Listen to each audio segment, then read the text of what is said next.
헛똑똑 잡학 아카이브 10분이면 구조가 보입니다.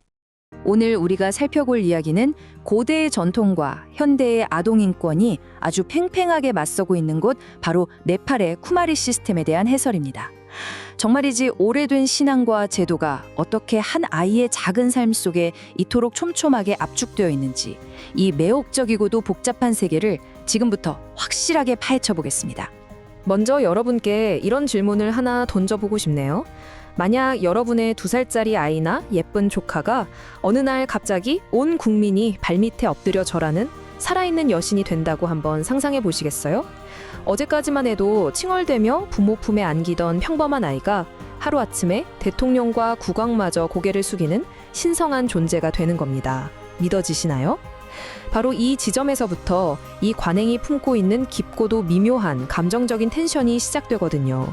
일반적인 유년기의 모습과 쿠마리의 현실을 나란히 두고 보면 그 극명한 대비가 정말 놀랍습니다.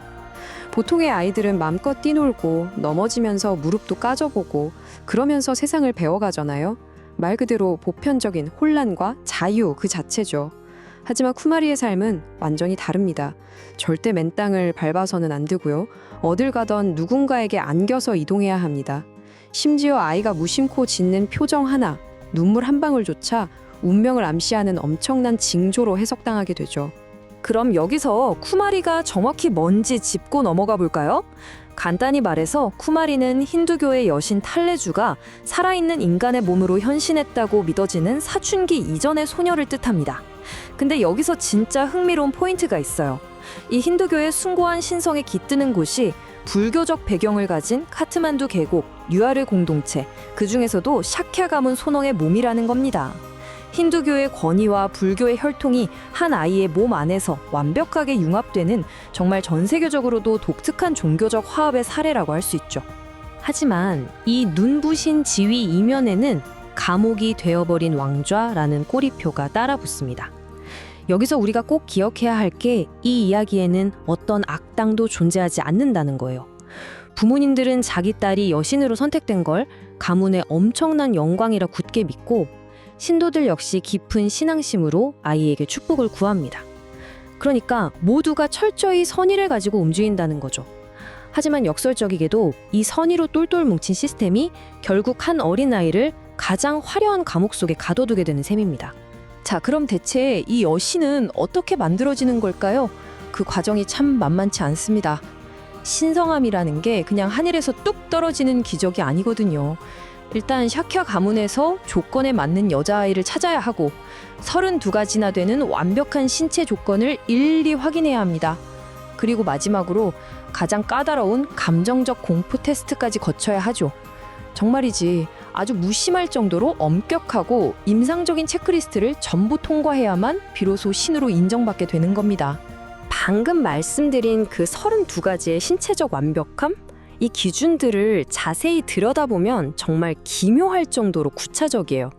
반얀트리 나무 같은 몸매, 소처럼 긴 속눈썹, 사슴 같은 허벅지, 사자 같은 가슴, 그리고 흉터 하나 없이 맑은 피부와 청아한 목소리까지 요구하죠. 이게 가만 생각해보면 마치 현대사회에서 어른들이 치열하게 스펙 쌓고 완벽한 이력서를 만드는 과정을 고작 2~3살짜리 어린아이의 신체에 아주 극단적인 형태로 적용해 놓은 것 같지 않나요? 그래서 가장 핵심적인 부분은 바로 이겁니다. 여신이 되기 위해서 아이는 가장 먼저 아이답게 구는 법 자체를 버려야 해요. 전설처럼 전해 내려오는 그 유명한 공포 테스트 과정에서 아이는 어둠이나 끔찍한 피, 낯선 의식 앞에서도 절대 울거나 두려워하는 기색을 보이면 안 된다고 여겨집니다. 아이라면 너무나 당연하게 보여야 할 유년기의 자연스러운 감정 반응들을 철저하게 억누르고 통제해야만 자신이 진짜 신이라는 걸 증명할 수 있다는 뜻이죠. 이런 제약은 붉은 궁전, 즉 쿠마리가르 안에서의 삶을 보면 더 확연히 드러나는데요. 특히 걷는다는 행위가 갖는 의미의 차이가 아주 절묘합니다. 평범한 아이에게 걸음마는 세상을 탐험하고 스스로의 힘으로 넓은 세상을 얻어가는 위대한 첫걸음이잖아요. 하지만 쿠마리에게는 절대 땅을 밟지 않는 것, 이야말로 자신이 평범한 인간이 아니라는 신성함의 궁극적인 증명이 됩니다. 겉으로는 아이를 하늘 높이 떠받들어 모시는 숭배의 표현 같지만 실질적으로는 아이의 신체적 자유를 완전히 묶어버리는 족쇄가 되기도 하는 거죠. 감정 표현도 마찬가지입니다. 쿠마리가 무심코 웃거나 울거나 심지어 가만히 침묵하는 것조차 개인적인 감정으로 존중받지 못해요. 이 모든 행동 하나하나가 국가와 공동체의 운명을 쥐고 흔드는 신성한 예언이자 때로는 불길한 징조로 해석되거든요. 여러분, 우리가 SNS에 올린 글 하나, 표정 하나로 수많은 사람에게 평가받을 때 느끼는 그 엄청난 압박감을 한번 상상해 보세요. 그걸 국가적이고 영적인 스케일로 키워놨다고 보시면 됩니다. 고작 3살짜리의 작은 투정 하나가 곧바로 국가적인 위기징후로 직결되는 그런 엄청난 삶인 겁니다. 그렇다면 이 기묘한 전통이 어떻게 이 21세기 현대사회까지 살아남았을까요? 그 역사의 궤적을 짚어보면 정치적인 생존 본능이 아주 뚜렷하게 보입니다. 17세기 말라 왕조 시절에 왕권의 신성함을 보증하기 위해 시작된 이 제도는 정말 놀랍게도 2008년 네팔의 군주제가 완전히 폐지된 이후에도 살아남았거든요. 왕에게 신성한 정당성을 부여해주던 시스템이 왕이 사라진 후에는 네팔의 국가적 정체성 그리고 문화 관광의 상징으로 자신의 역할을 아주 성공적으로 바꿔낸 겁니다. 하지만 말이죠, 이렇게 영원할 것만 같은 신성한 계약에도 예고 없는 끝은 반드시 찾아옵니다. 그 은퇴의 조건이라는 게 놀라울 정도로 직관적인데요. 바로 단 한 방울의 피입니다. 아이가 자라 사춘기를 맞이해 초경을 시작하거나 아니면 어디라 다쳐서 피를 흘리게 되면 그 즉시 몸에 깃들어 있던 여신의 신성은 떠나갔다고 여겨집니다. 어제까지만 해도 온 나라가 엎드려 숭배하던 신성한 존재가 그저 자연스러운 생물학적 성장의 신호 하나로 인해 순식간에 일반적인 인간의 삶으로 돌려보내지는 거죠. 이런 급격하고 충격적인 변화는 아이에게 엄청난 심리적 단절을 가져오게 됩니다. 이 상황을 가장 잘 보여주는 정말 가슴을 찌르는 말이 하나 있는데요. 사람들은 그 소녀의 발 아래에 엎드려 절하는 법은 완벽하게 배웠지만 정작 그녀의 눈을 맞추고 친구가 되는 법은 배우지 못했다는 겁니다. 여신의 자리에서 갑자기 평범한 사회로 돌아온 아이는 마치 세상에 뒤늦게 내던져진 것과 같아요. 바깥을 걷는 법, 교실에서 또래 친구를 사귀는 법처럼 다른 사람들에겐 너무나 당연한 인간관계의 기술들을 완전히 처음부터 다시 배워야만 하니까요.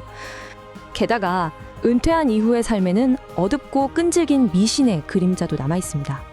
예전에는 전직 쿠마리와 결혼하는 남자는 일찍 세상을 떠난다는 섬뜩한 속설이 사회에 깊숙이 자리 잡고 있었거든요. 물론 요즘은 훌륭하게 학업을 마치고 멋진 직장을 구해서 평범하고 행복한 가정을 꾸리는 전직 쿠마리들도 아주 많습니다. 하지만 이런 낡은 미신들은 과거 사회가 그들에게 쏟아냈던 그 거대한 숭배가 어떻게 하루아침에 두려움과 사회적 고립의 낙인으로 돌변할 수 있는지를 꽤 잔인하게 보여주죠. 이런 특수한 상황이다 보니 네팔 정부는 전직 쿠마리들에게 매달 국가연금과 지원금을 제공하고 있습니다. 우리는 이 정책의 양면을 있는 그대로 바라볼 필요가 있어요. 한편으로는 전직 쿠마리들이 이 낯선 사회에 잘 적응할 수 있도록 돕는 아주 필수적인 사회적 안전망이죠. 하지만 다른 한편으로는 전통이라는 이름 아래 한 아이가 마음껏 뛰놀고 발달해야 했을 가장 소중한 유년기의 시간을 국가가 마음대로 가져다 썼다는 걸 스스로 고백하는 일종의 재무적 영수증처럼 보이기도 합니다. 자, 이제 현대의 네팔 안팎에서 아주 뜨겁게 벌어지고 있는 논쟁을 한번 정리해 보겠습니다. 이 문제는 어느 한쪽 편을 들기가 참 까다로운데요. 한쪽 입장에서는 이것이 공동체를 영적으로 지켜주는 살아있는 축복이자 무려 700년이나 이어져 온 소중한 문화유산, 그리고 국가와 가문의 엄청난 자부심이라고 강하게 역설합니다. 반면 다른 쪽에서는 평범한 유년기의 완벽한 상실, 극심한 신체적 제한과 고립, 그리고 지속적인 심리적 압박이라는 아주 명백한 아동 인권 문제를 지적하죠. 말 그대로 굳건한 전통의 수호와 현대적 인권의 보호가 정면으로 강하게 충돌하고 있는 겁니다. 이런 치열한 논쟁 속에서 2008년 네팔 대법원은 설령 신이라 할지라도 아이는 아이다라는 기조 아래 아주 역사적인 판결을 내렸습니다. 쿠마리에게도 온전한 교육과 건강에 대한 권리가 있다는 걸 명시한 거죠. 덕분에 쿠마리 가르 내부에도 꽤 많은 변화가 생겼습니다. 개인 교사가 정기적으로 방문하고 인터넷으로 바깥 세상과 소통할 수 있게 되는 등 나름의 현대화 작업이 진행되었죠. 하지만 여기서 우리는 아주 본질적인 질문을 하나 던져봐야 합니다. 아무리 황금으로 만든 아름다운 새 장 안에 초고속 와이파이를 달아주고 최고의 튜터를 붙여준다고 한들 과연 그곳이 더 이상 새 장이 아니라고 말할 수 있을까요? 자, 이제 오늘의 해설을 마무리하면서 여러분께 아주 강력하고도 쉽게 대답하기 어려운 도덕적 질문을 하나 남겨드리고 싶습니다. 수많은 사람들이 그토록 진심을 다해 엎드려 숭배했던 그 정교한 신성함 속에서 우리는 진정으로 살아있는 신을 마주했던 걸까요? 아니면 여신이라는 그 너무나도 거대하고 눈부신 타이틀 때문에 정작 그 자리에 앉아 침묵해야 했던 한 명의 평범하고 연약한 아이의 모습은 끝내 보지 못했던 걸까요? 화려한 전통이 청구하는 진짜 대가에 대해 여러분은 어떻게 생각하시나요? 오늘 이야기는 여기서 마치겠습니다. 함께해 주셔서 감사합니다. 자팍으로 구조를 기록합니다. 구독해두시면 다음 이야기도 이어집니다.